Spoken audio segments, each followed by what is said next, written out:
नमस्कार दोस्तों, मनोज चौहान एक बार फिर से आप सबका स्वागत करते हैं मेरे यूट्यूब चैनल में। दोस्तों, अपना जो टॉपिक चल रहा था वो राजस्थान की जलवायु चल रहा था। और राजस्थान की जलवायु में अभी तक अपन ने पढ़ा है कि जलवायु क्या होती है और राजस्थान की जलवायु है वो कैसी है। और तीसरा टॉपिक था कि राजस्थान की जलवायु को या प्रभावित करने वाले कारक है वो कौन कौन से हैं राजस्थान की जलवायु के।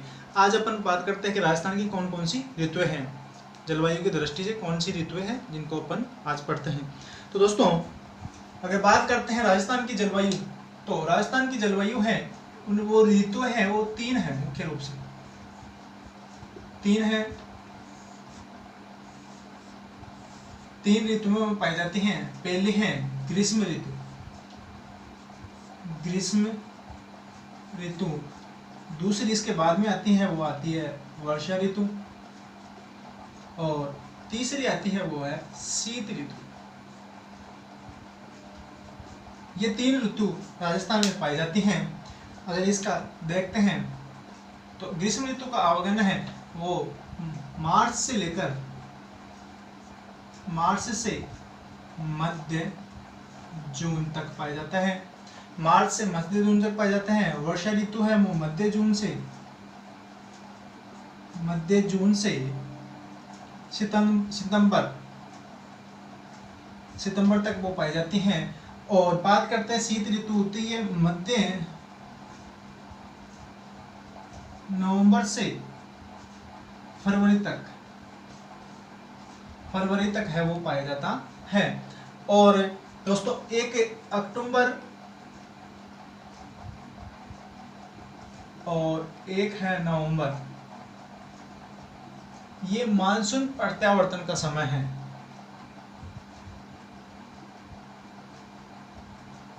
मानसून प्रत्यावर्तन का समय या बोल सकते हैं लौटते हुए मानसून का समय होता है। ठीक है, तो ये मुख्य रूप से राजस्थान की 3 प्रकार की ऋतुएं हैं। और तुम्हें कौन से जिले में गर्मी अधिक पड़ती है, तो वह है चूरू। तो ये आ गया जिला।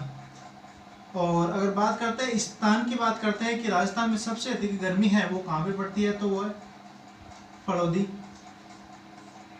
ठीक है, और बात करते हैं कि कौन से महीने में पड़ती हैं, तो वो है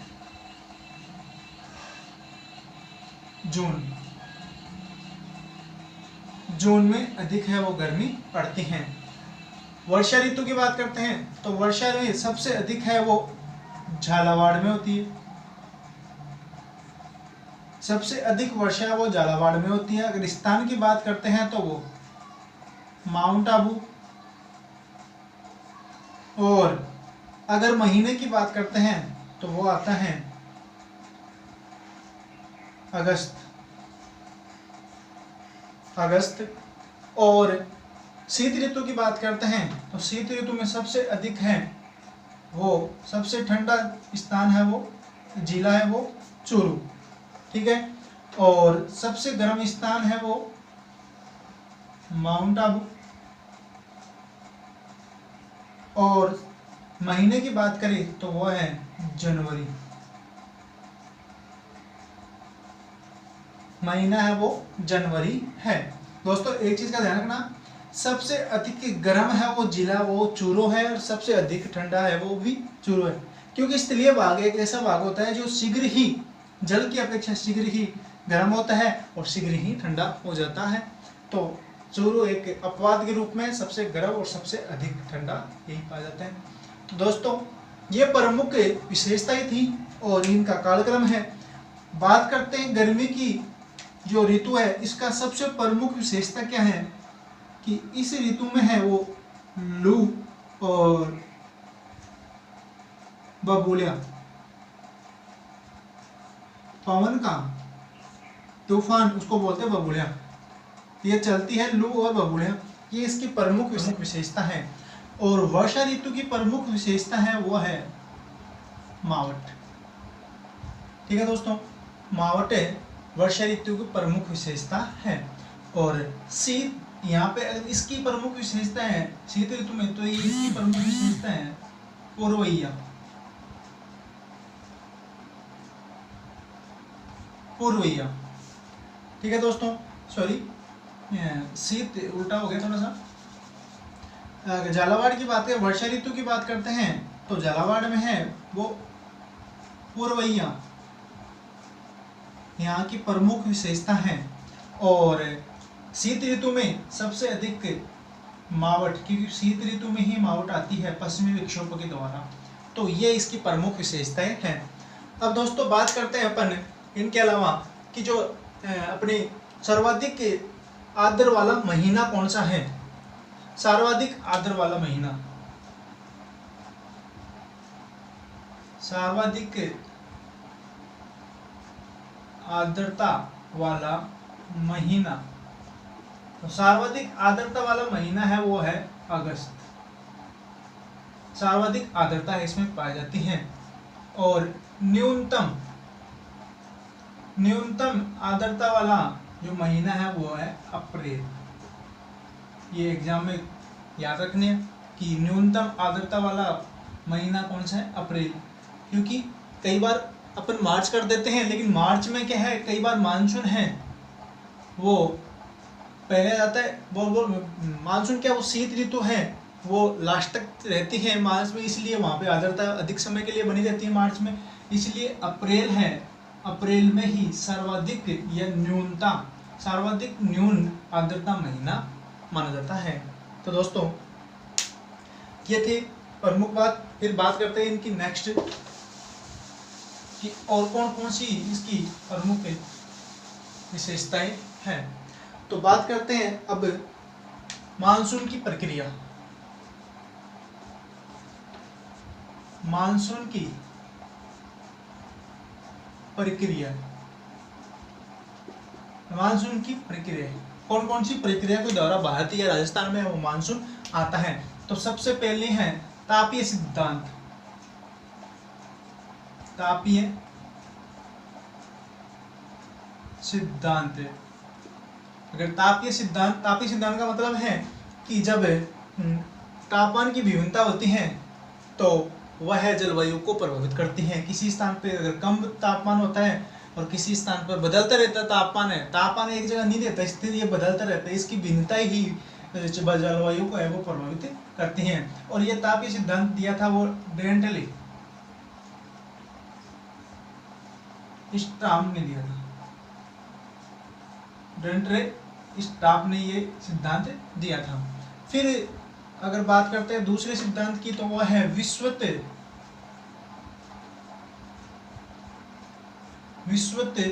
पछुआ प्रवाह है। विश्वत पछुआ प्रवाह है और ये दिया था फ्लोन ने, ये दिया था फ्लोन ने। और एक सिद्धांत होता है जेट स्टीम सिद्धांत। जेट स्टीम सिद्धांत ये दोस्तों देने वाले थे वो ईस्ट थे, ईस्ट ने दिया था, लेकिन नाम मात्र के रूप में इसको जाना जाता है। इसकी जो बोल सकते हैं सिद्धांत की प्रमुख व्याख्या की थी वो भारतीय थे, भारतीय भूगोलवेत्ता जिनका नाम था कोटेश्वरम।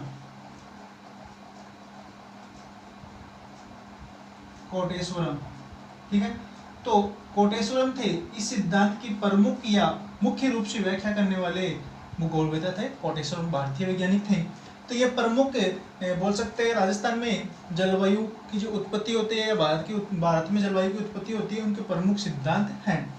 अब दोस्तों बात करते हैं अपन नेक्स्ट इनसे जुड़ी बातें जो एग्जाम में मुख्य रूप से आ सकती है। तो बात करते हैं अपन कि मानसून क्या है। मानसून एक सामयिक घटना है, सामयिक या बोल सकते हैं पवन है। सामयिक पवन है जो समय के साथ बदलती रहती है, समय के साथ बदलती है। मानसून एक सामयिक घटना है या घटना का नाम आ गया पवन है। सामयिक एक क्या है, पवन है जो कि समय के साथ बदलती रहती हैं। बात करते हैं कि भारतीय मानसून भारतीय मानसून, इसकी अगर उत्पत्ति होती है तो वो कहाँ से होती है? तो अगर इसकी उत्पत्ति की बात करते हैं तो वो कहाँ से होती है? हिंद महासागर से। हिंद महासागर से।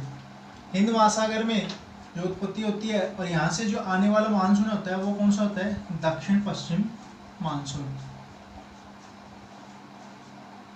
राजस्थान और भारत दोनों के संदर्भ में है दक्षिण पश्चिम मानसून।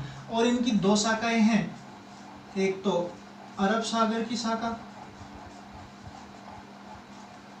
शाखा और एक है बंगाल की खाड़ी की शाखा। बंगाल की खाड़ी शाखा। और राजस्थान में इन दोनों ही शाखाओं के द्वारा क्या होती है? वर्षा होती है राजस्थान में। ये भी आपको ध्यान रखना है, दोनों के द्वारा। इससे राजस्थान में जो वर्षा होती है वो 10% होती है और इससे होती है वो 90% होती है। ठीक है। और इससे जो वर्षा होती है उसको अपन पहले बात कर रही है पुरवैया। पुरवैया कहा जाता है। बंगाली खाड़ी से जो वर्षा होती है उसको पुरवैया कहा जाता है। और बात करते हैं कि राजस्थान या फिर भारत,